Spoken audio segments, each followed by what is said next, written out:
Then we go on to pedagogy, which is what you are going through. There is an educational system, and that you sort of undergo. You are introduced to technical courses, you are introduced to subjects which are supposed to widen your horizon while you don't think of it that way.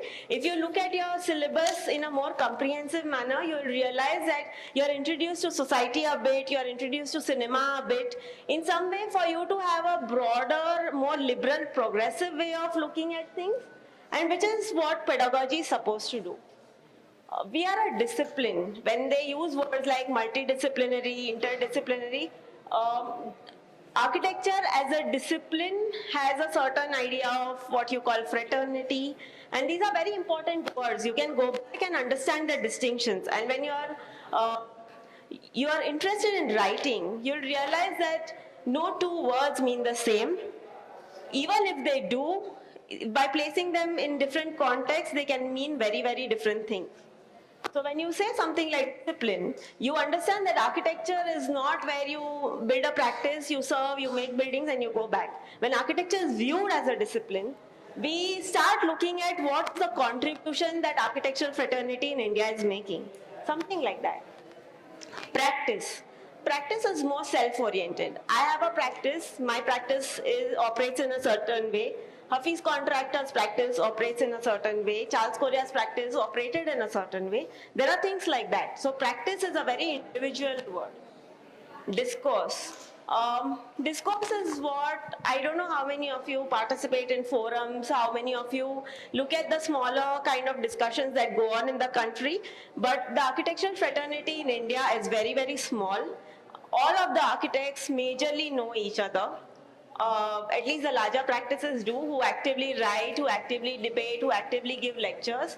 And there's a sort of common understanding of what is good architecture, what is a good architectural practice, what are the issues that we commonly fight against, or what are the issues that we commonly write against, is a very common understanding.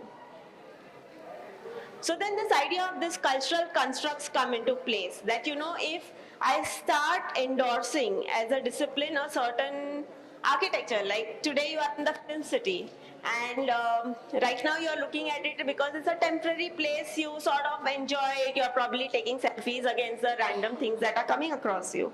But imagine if this was the city, or this was an architectural building, how would you react to it? Would you critique it? There is this very famous building right in Hyderabad, a fish-shaped one. Everybody reacts to it, right? Everybody has this face that you made, and so it's sort of that. That means that we have a common understanding of what is good architecture, what is not. Or whoever is building it is sort of the other and we are the other. But that means that if we are culturally endorsing something good, maybe another fish building won't happen or will happen, whichever way. So now imagine it as a cultural construct, and you are an architect. Now there is this Women Design Conference that took place this year.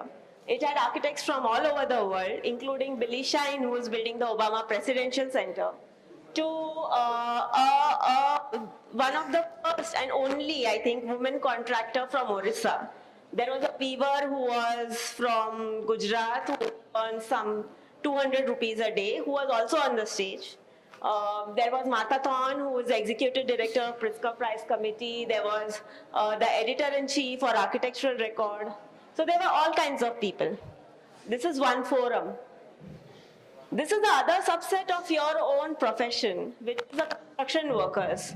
By large, till date, documented and undocumented, they are paid much, much lesser than their male counterparts, and it's a fact. In fact, one of the speakers at this conference was this person from Mahila Seva Samaj, who are teaching women to do more skills so that when they sort of print a certificate and go back, the contractor will say, okay, I'll give you 100 rupees extra. And you have no idea how much it takes to sort of earn that 100 rupees extra per day. So within this, somewhere is you, because you are right now a student and you'll grow on to be something more. But when you're writing about something like gender binaries in architecture, your spectrum is this, from here to here. How you place yourself is very, very important.